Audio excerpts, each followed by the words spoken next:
Hey guys, দেখো আমাদের টিভিটা খারাপ হয়ে গেছে, তো আমাদের বাড়িতে মিস্ত্রি ঠিক করছে। তো তোমাদের একটু মিস্ত্রিটা দেখাই যে কে টিভিটা ঠিক করছে।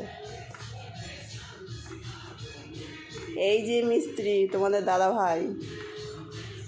আমাদের বাড়িতে কোনো কিছু খারাপ হলে আমাদের মিস্ত্রির কাছে যেতে হয় না, মোটামুটি ওই ঠিক করে।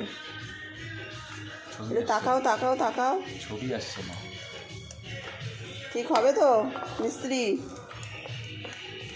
দেখা যাক, উড়ে ঘুরে না যায়, সরে দেখো। ছবি এসছে? দাদা আসবে তো সামনে। না গাইজ, আমাদের টিভিটা ঠিক হয়ে গেছে, ওই দেখো। সামনে দেখো, সামনে দেখো, সামনে দেখো। এই তো মিস্ত্রি সাকসেসফুল হয়ে গেছে। ছবি আসছিল না? হুম, হ্যাঁ, তো ছবি আসছিল।